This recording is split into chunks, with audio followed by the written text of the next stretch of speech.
Hello viewers, welcome to my YouTube channel.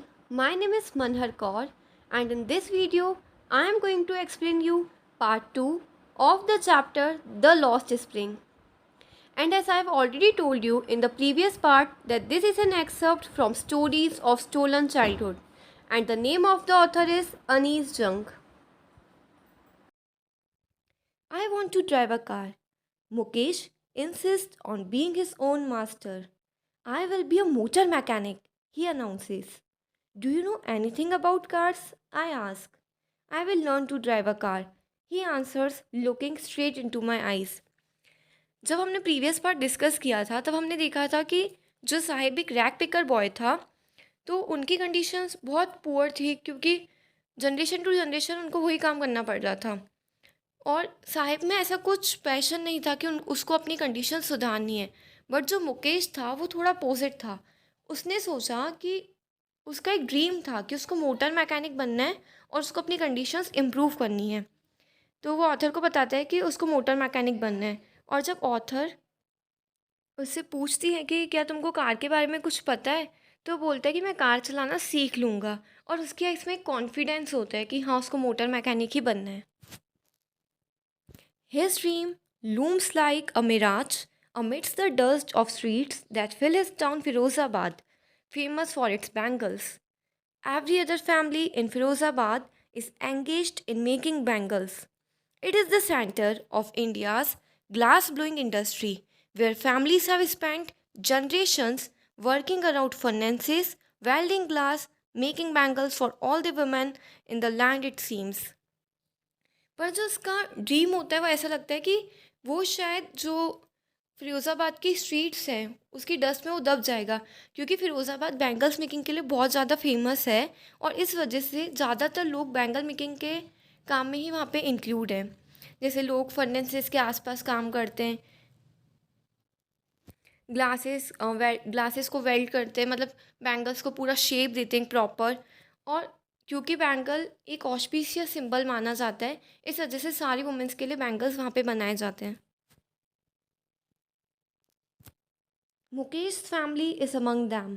None of them know that it is illegal for children like him to work in the glass furnaces with high temperatures in dingy cells without air and light.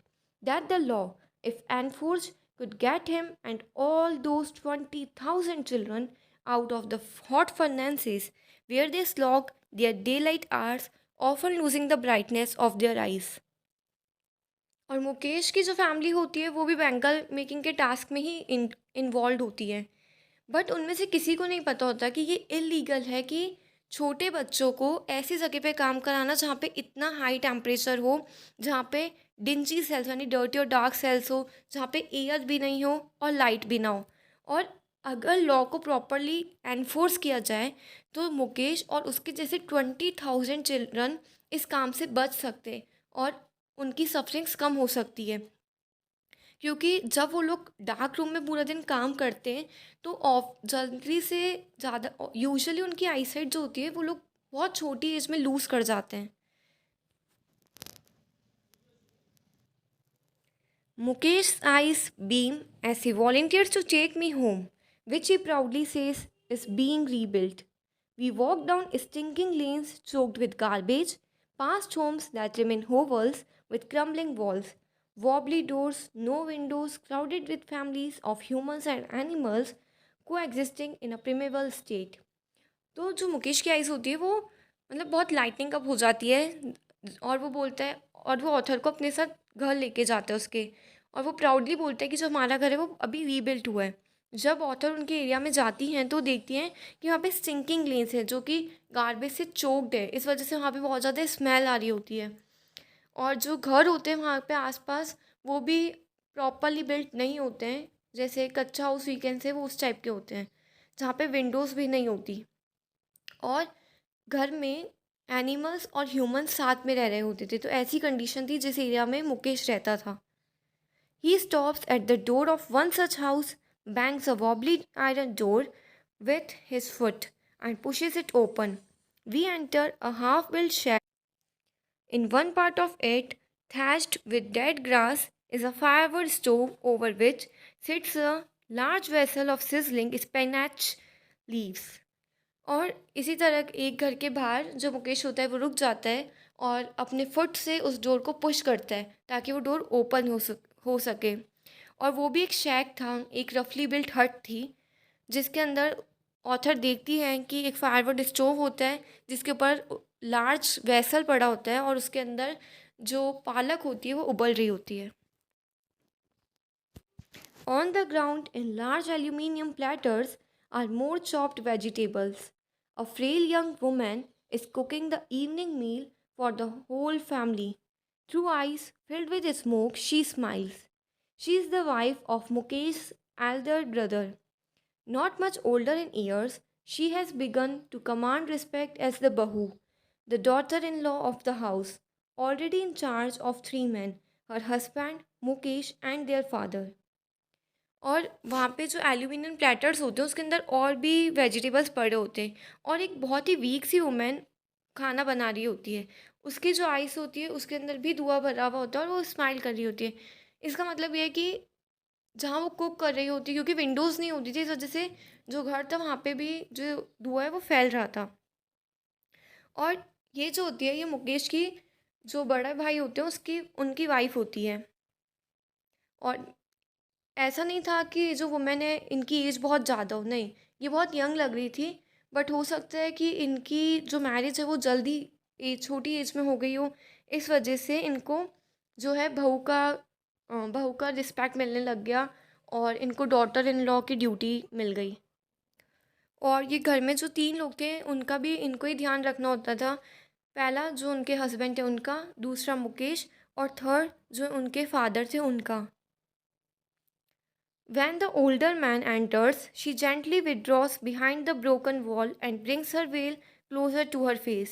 As custom demands, daughter in law must veil their faces before male elders. In this case, the elder is an impoverished bangle maker. और जैसे ही जो मुकेश के father होते हैं वो enter करते हैं तो ये वॉल के पीछे छुप जाती हैं और अपना जो वेल होता है यानी कि जो घूंघट होता है उसको उसको लेकर और वापस बाहर आती हैं।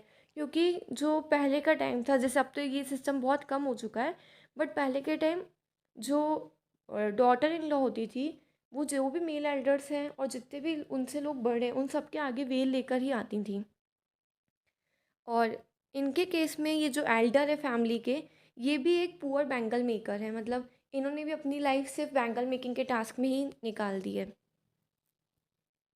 Despite long years of hard labour, first as a tailor then a bangle maker, he has failed to renovate a house, send his two sons to school. All he has managed to do is teach them what he knows, the art of making bangles. और इतने सालों के hard work के बाद भी, hard labour के बाद भी, पहले वो टेलर थे और उसके बाद वो जो बैंगल मेकर बने, तब भी वो अपना एक अच्छा घर नहीं बना सके। अपने जो दोनों बेटे थे उनको स्कूल भी नहीं भेज सके। बस वो एक ही काम कर सके कि वो अपने बच्चों को भी जो बैंगल मेकिंग था उसका टास्क सिखा सके। इट इज़ हिज करम, his destiny, says Mukesh grand mother, who has watched her own husband go blind with the dust from polishing the glass of bangles. Can a God given lineage ever be broken? She implies. वो बोलती है कि ये इनका करम है, इनकी किस्मत है कि इनको यही करना पड़ा। और कौन बोलता है ये बात? जो मुकेश की ग्रैंड मदर होती है वो बोल रही होती है ये बात। और मुकेश की ग्रैंड मदर ने खुद अपने हस्बैंड को देखा होता है कि ब्लाइंड होते हुए, क्योंकि मैंने आपको पहले भी बताया कि ये लोग हमेशा एक डार्क रूम में जहाँ पे डिंजी सेल्स होते हैं वहाँ पे काम कर रहे होते थे। इस वजह से यूजुअली इनकी जो आईसाइट होती है वो बहुत छोटी एज में ये लोग लूज़ कर जाते हैं। और जो मुकेश की ग्रैंड मदर होती है वो बोलती है कि ये जो गॉड गिवन लाइनेज है क्या ये कभी टूट सकती है? Born in the caste of bangle makers, they have seen nothing but bangles. In the house, in the yard, in every other house, every other yard, every street in Firozabad. Spirals of bangles, sunny, gold, paddy green, royal blue, pink, purple, every color born out of the seven colors of the rainbow, lie in mounds in unkempt yards, are piled on four-wheeled handcarts pushed by young men along the narrow lanes of the shanty town. And in dark hutments, next to lines of flames of flickering oil lamps, sit boys and girls with their fathers and mothers, welding pieces of colored glass into circles of bangles. Their eyes are more adjusted to the dark than to the light outside. That is why they often end up losing their eyesight before they become adults. तो उनके जो आसपास जितना भी area होता है वो सब क्योंकि बैंगल मेकिंग के लिए फेमस था, उन्होंने हर जगह सिर्फ यही टास्क देखा होता है उनके घर में, उनके यार्ड में, उनके मतलब पूरे एरिया में मोस्ट प्रोबेबली जितने भी लोग थे वो बैंगल मेकिंग के टास्क में ही इन्वॉल्व थे। और हर कलर के बैंगल्स बनाते थे वो लोग, गोल्ड, पेडिग्रीन, रॉयल ब्लू, मतलब जितने भी कलर्स रेनबोज में हैं उनका कॉम्बिनेशन लेकर बहुत सारी तरह के लोग बैंगल्स बनाते थे। और जो छोटे बच्चे होते थे वो लोग भी अपने पेरेंट्स की हेल्प कर रहे होते थे, उनके पास बैठ के जो बैंगल है उसको शेप दे रहे होते थे। इस वजह से जब तक वो अडल्ट होते उससे पहले उनकी आईसाइट जो है वो लूज हो जाती थी। Savita, a young girl in a drab pink dress, sits alongside an elderly woman, soldering pieces of glass. As her hands move mechanically like the tongs of a machine, I wonder if she knows the quantity of bangles she helps make. It symbolizes an Indian woman's suhag, auspiciousness in marriage. It will dawn on her suddenly one day when her head is wrapped with a red veil, her hands dyed red with henna, and red bangles rolled onto her wrist. जो author होती हैं वो एक छोटी बच्ची को देखती है जिसका नेम होता है सविता, जिसने पिंक कलर की ड्रेस पहनी होती है, और वो भी एक बुज़ुर्ग सी जो लेडी होती है, जो एल्डरली लेडी होती है, उनके पास बैठ के जो ग्लासेस होते हैं, मतलब जो बैंगल्स के लिए वो शेप दे रही होती है ग्लासेस को कट करके, और उसके हैंड्स जैसे मशीन की तरह चल रहे होते हैं। तो ऑथर सोचती है कि क्या इसको पता है कि ये बैंगल्स क्यों बनाए जाते हैं, इनकी इम्पोर्टेंस क्या है। फिर वो बता रही होती है कि जो बैंगल है वो एक इंडियन वुमेन के सुहाग को रिप्रेजेंट करता है, ऑस्पिशियस होता है, एक शुभ माना जाता है।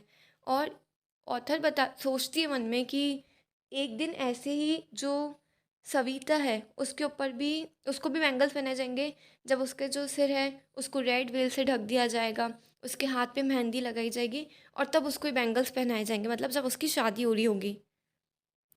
She will then become a bride, like the old woman beside her who became one many years ago. She still has bangles on her wrist, but no light in her eyes. तो वो यही बताती हैं कि जो सविता है वो भी एक दिन ब्राइड बन जाएगी, किस तरह जिस तरह से जो उसके पास में ओल्ड वुमेन बैठी है, वो जब एक दिन जिस तरह से वो एक दिन ब्राइड बनी थी। बट दो कि उन्होंने बैंगल्स पहने होते अपने हाथ में ओल्ड वुमेन में, बट उनकी जो आइज़ होती है उसमें कोई लाइट नहीं होती, कोई शाइन नहीं होती, मतलब उनके मन में कोई हैप्पीनेस नहीं होती। एक वक्त शेर भर खाना भी नहीं खाया, she says in a voice drained of Joy. She has not enjoyed even one full meal in her entire lifetime. That's why she has reaped. Her husband, an old man with a flowing beard, says, I know nothing except bangles. All I have done is make a house for the family to live in. Hearing him, one wonders if he has achieved what many have failed in their lifetime. He has a roof over his head. और वो जो old woman होती है बोलती है कि उन्होंने अपनी पूरी लाइफ टाइम में कभी भी पेट भरकर खाना नहीं खाया।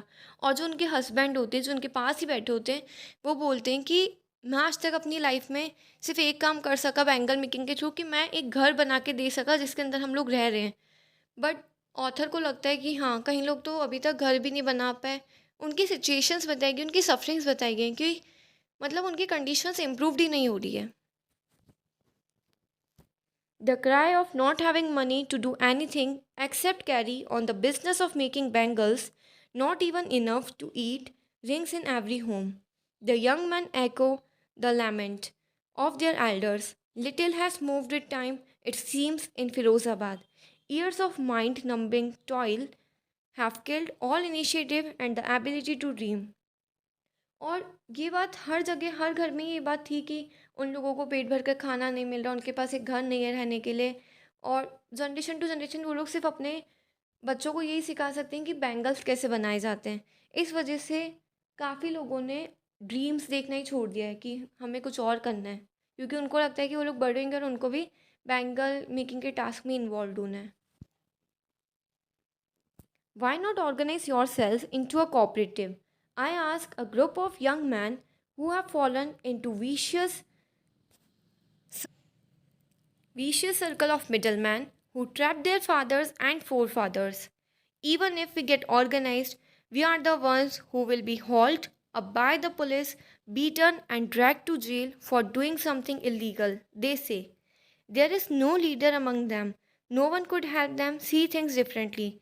Their fathers are as tired as they are. They talk endlessly in a spiral that moves from poverty to apathy, to greed, and to injustice.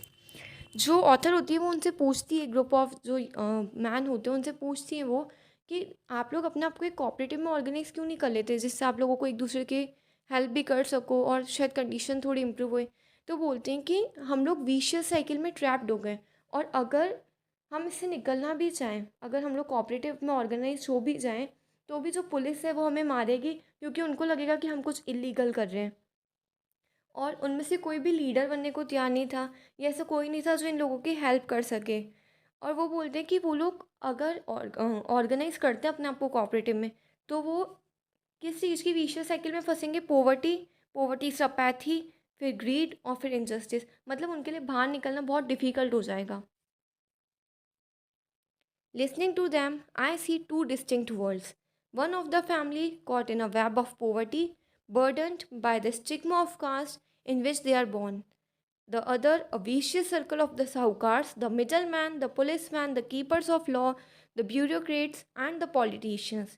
Together, they have imposed the baggage on the child that he cannot put down. Before he is aware, he accepts it as naturally as his father. To do anything else would mean to dare, and daring is not part of his growing up. और इस वजह से जो author होती हैं वो बताती हैं कि उनको दो डिफरेंट वर्ड्स मिली। मतलब उन्होंने दो चीज़ें ऑब्जर्व की कि पहला, एक तो फैमिली जो है वो गरीब है ऑलरेडी, क्योंकि वो बर्डनड है, जिस कास्ट में वो बॉर्न हुए हैं उस वजह से उनको वही काम करना पड़ रहा है। और दूसरा, वो इस वजह से बर्डनड है क्योंकि जो पुलिस मैन है, जो मिडल मैन है, जो ब्यूरोक्रेट्स हैं या जो पॉलिटिशियंस हैं, वो भी इनकी हेल्प नहीं कर रहे, उल्टे इनको डरा रहे हैं, धमका रहे हैं कि कॉपरेटिव्स में भी ऑर्गेनाइज नहीं कर सकते तुम। इस वजह से जो बच्चा होता है उसको बचपन से ही समझा दिया जाता है कि तुम्हारे को बड़े होकर बैंगल मेकिंग का ही टास्क करना है। और जब तक वो बड़ा होता है तब तक, क्योंकि वो कोई ड्रीम भी नहीं देख सकता, इस वजह से फिर जनरेशन टू जनरेशन इनको भी इसी काम में इन्वॉल्व होना पड़ता है।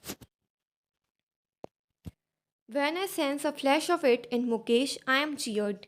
I want to be a motor mechanic, he repeats. He will go to a garage and learn. But the garage is a long way from his home.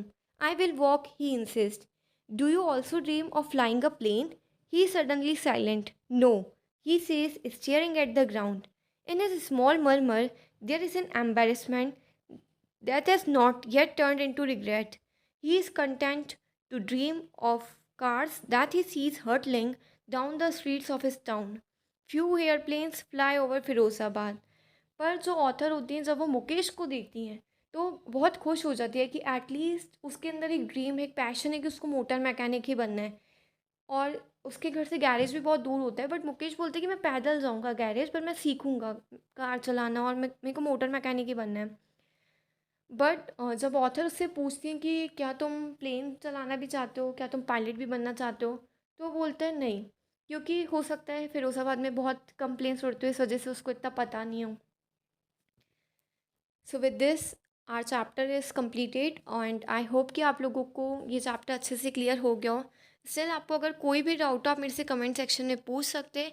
और अगर आपको मेरी वीडियो हेल्पफुल लगे तो मेरे चैनल को सब्सक्राइब करना और अपने फ्रेंड्स और क्लासमेट्स के साथ भी ज़रूर शेयर करना, ताकि उन तक भी हेल्प पहुंच सके। Thanks for watching, see you in the next video, till then take care and bye bye.